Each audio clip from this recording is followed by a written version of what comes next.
नमस्कार बच्चों, आज हम हिंदी व्याकरण में पढ़ेंगे अव्यय। अव्यय क्या होता है? अव्यय इसका अर्थ होता है कि जो कभी खर्च ना हो, अर्थात उसका उसी रूप में प्रयोग होता है। इसे अगर हम परिभाषित रूप में देखें तो क्या कहेंगे कि अव्यय वह अविकारी शब्द होते हैं जिस पर लिंग, वचन, पुरुष या क्रिया का कोई प्रभाव नहीं पड़ता। अर्थात अव्यय का प्रयोग हम जिस किसी भी के साथ करते हैं वाक्य में, चाहे स्त्रीलिंग का शब्द हो, चाहे एक वचन हो या क्रिया कोई भी हो, तो वहां पर अव्यय का रूप नहीं बदलता। अव्यय जैसे प्रतिदिन, प्रतिदिन वह स्कूल जाता है, या हम कहें प्रतिदिन वह स्कूल जाती है, तो जो प्रतिदिन शब्द है यह अव्यय है, यह उसी रूप में प्रयोग हो रहा है। इस पर लिंग या वचन या पुरुष का कोई प्रभाव नहीं पड़ रहा है। अब हम देखेंगे अव्यय के भेद। अव्यय के 4 भेद होते हैं, मुख्य रूप से 4 भेद होते हैं। कौन कौन से? क्रिया विशेषण, संबंध बोधक, समुच्चय बोधक और विस्मयादि बोधक। समुच्चय बोधक के 2 भेद होते हैं, समानाधिकरण और व्यधिकरण। अब हम एक एक भेद को इसको विस्तृत रूप से जानेंगे। यहाँ पर जो पहला भेद आप देख रहे हैं क्रिया विशेषण, क्रिया विशेषण के भी 4 भेद होते हैं, स्थानवाचक, कालवाचक, रीतिवाचक और परिमाणवाचक।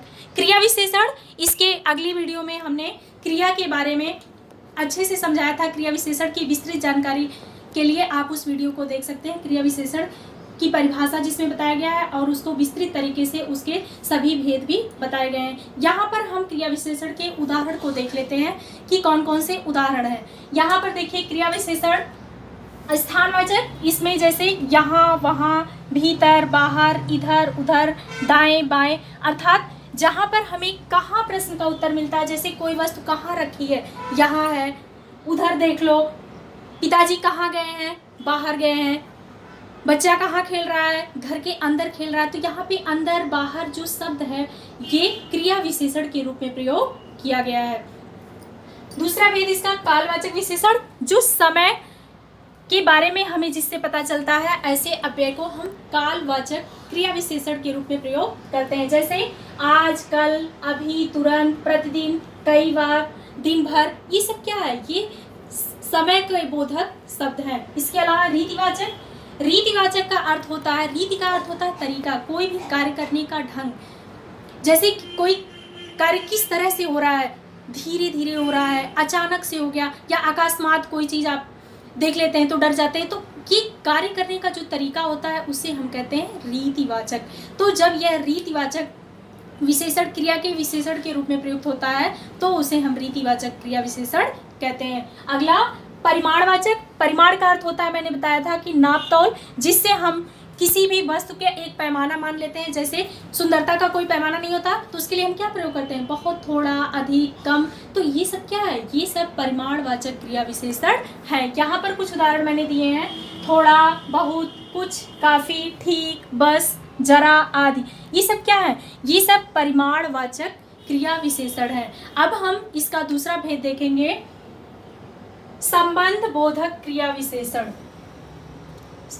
संबंध बोधक, संबंध बोधक, संबंध का अर्थ होता है कि जो 2 या 2 से अधिक वाक्यों के बीच संबंध दर्शाते हैं। इसे अगर हम परिभाषित रूप में देखें तो क्या कहेंगे?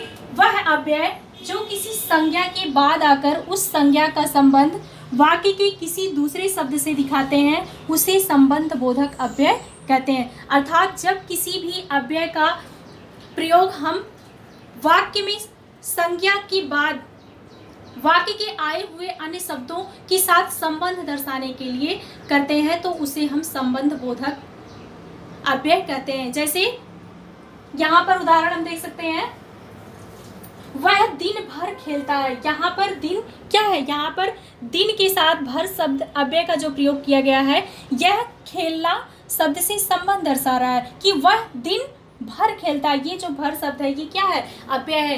यह लिंग, वचन या क्रिया से प्रभावित नहीं होता। अगर हम यहाँ पर स्त्रीलिंग में प्रयोग करते हैं, वह दिन भर खेलती है, तो भी ये जो भर शब्द है ये परिवर्तित नहीं होता। इसलिए हमने इसे क्या कहा? अविकारी, अर्थात इसमें कोई विकार नहीं होता, इसमें कोई चेंज नहीं होता, कोई बदलाव नहीं होता। दूसरा उदाहरण, मैं स्कूल तक पैदल जाती हूँ। मैं स्कूल तक, यहाँ पे तक शब्द क्या है? अव्यय है। ये स्कूल तक पैदल जाने का जो संबंध है वो दर्शाने के लिए यहाँ पर अव्यय का प्रयोग किया गया है। अगला, मेहनत के अलावा कोई दूसरा चारा नहीं। मेहनत, यहाँ पर मेहनत के अलावा, मेहनत शब्द का संबंध दूसरा चारा नहीं इन वाक्यांश से किया गया है, इसका संबंध है। तो इस संबंध को दर्शाने के लिए अलावा शब्द का प्रयोग किया गया है। तो इस तरह से बच्चों, जहाँ भी किसी भी एक शब्द या वाक्यांश का संबंध किसी दूसरे शब्द या वाक्यांश से दर्शाने के लिए प्रयोग किया जाता है जो अव्यय, उसे हम संबंध बोधक अव्यय कहते हैं। जैसे यहाँ पर उदाहरण के लिए भर, तक, अलावा, अपेक्षा, अतिरिक्त, ये सब क्या है? ये सब अव्यय हैं। इनका प्रयोग हम संबंध दर्शाने के लिए करते हैं। अब इसके बाद हम इसका तीसरा भेद देखते हैं, समुच्चय बोधक। समुच्चय बोधक का मतलब होता है कि दो वाक्यों को परस्पर जोड़ने वाले शब्दों को समुच्चय बोधक अव्यय कहते हैं। इसके दो भेद होते हैं। दो वाक्यों को, जो अव्यय दो वाक्यों को परस्पर जोड़ते हैं, उन्हें हम समुच्चय बोधक अव्यय कहते हैं। इसके भी दो भेद होते हैं, पहला समानाधिकरण और दूसरा व्यधिकरण। अब हम देखेंगे समानाधिकरण किसे कहते हैं। जो शब्द समान शब्दों, वाक्यांशों तथा वाक्यों को जोड़ता है उसे समानाधिकरण अव्यय कहते हैं। इसके चार भेद होते हैं। दो शब्दों, वाक्यांशों या वाक्यों को जो अव्यय जोड़ते हैं उन्हें हम समानाधिकरण अव्यय कहते हैं। इसके भी चार भेद होते हैं। पहला संयोजक। संयोजक के अंतर्गत आएंगे और, व, एवं, तथा। और जैसे राम और श्याम खेल रहे हैं, यहाँ पर राम एक शब्द है, श्याम एक शब्द है, बीच में और शब्द जोड़ गया, तो ये और शब्द क्या है? ये संयोजक, दोनों को जोड़ने वाला अव्यय है।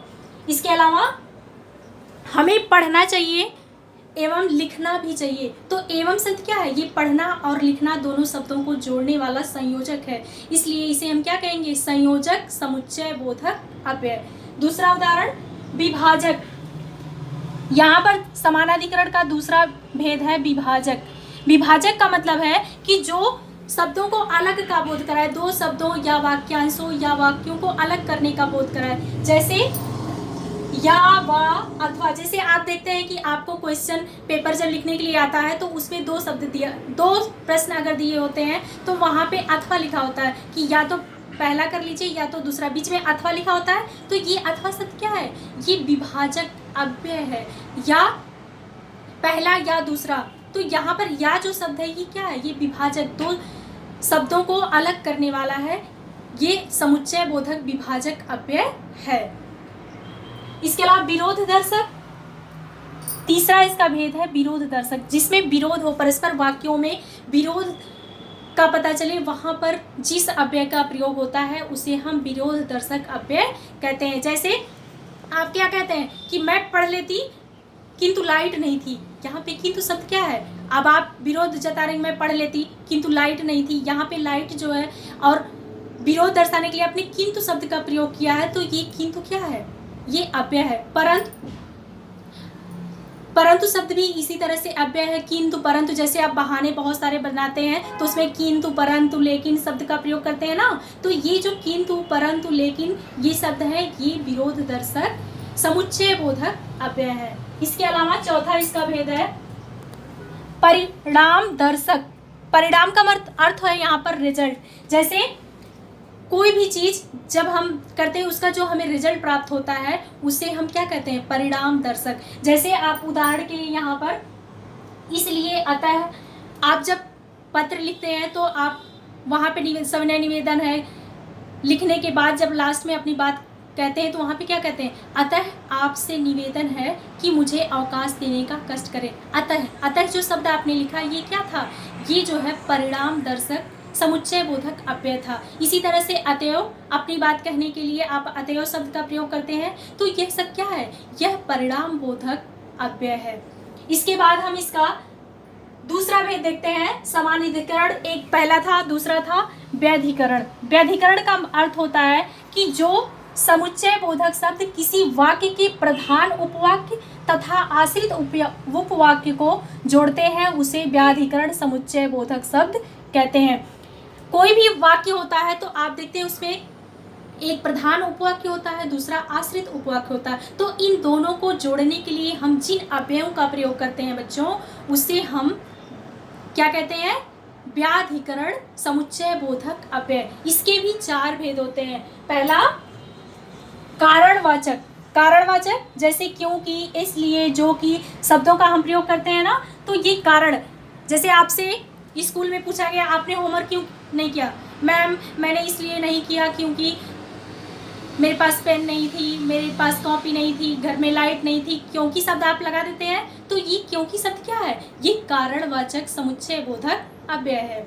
इसके अलावा उद्देश्यवाचक, किसी भी कार्य करने का जो उद्देश्य होता है, जैसे हमने आपको पढ़ाया तो मैं कहती हूँ मैंने आपको अव्यय पढ़ा दिया ताकि आपको समझ में आ जाए, तो ये ताकि शब्द क्या है, ये ताकि शब्द जो है ये उद्देश्यवाचक समुच्चय बोधक अव्यय है। मेरा उद्देश्य है कि मैं आपको पढ़ाऊँ, आपको समझ में आ जाए, तो ताकि शब्द का जब हमने प्रयोग किया तो ये क्या था, उद्देश्यवाचक अव्यय।